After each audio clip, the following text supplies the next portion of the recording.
You're a native of Seven Oaks, England, a prep school graduate of New Hampton School in New Hampshire. What ultimately made you decide to choose Bentley as a place you wanted to attend college after prep school?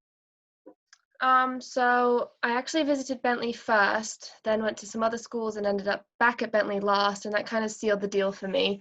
Kind of having other schools to balance my feelings on. The people at Bentley were great, and not just the coaches and the team, but also kind of the community.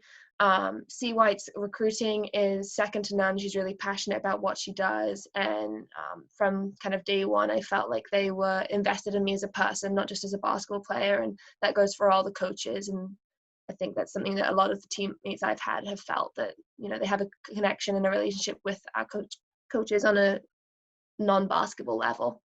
You were part of the big three recruits in 2015. I talked about this a little bit with Amy McConnell, Victoria Lux, and you, and you all experienced immense success your first year.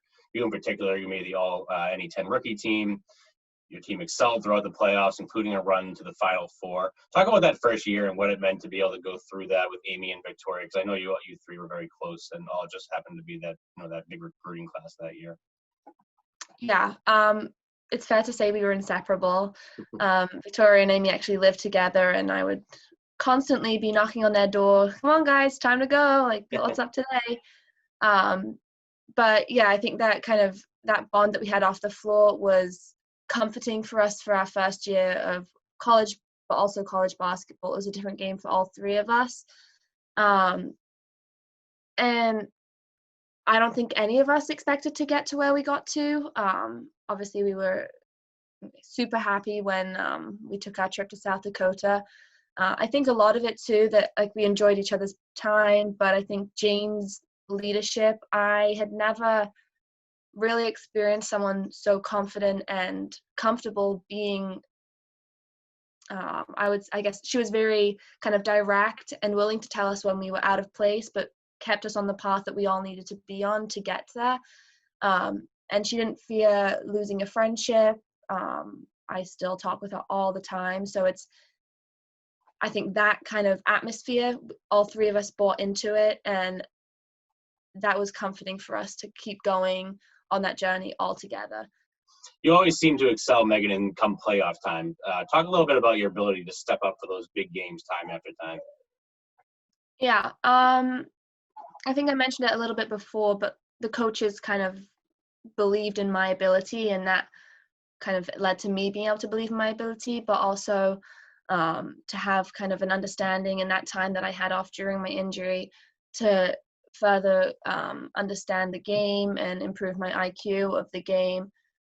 I definitely think that led to being comfortable in tense and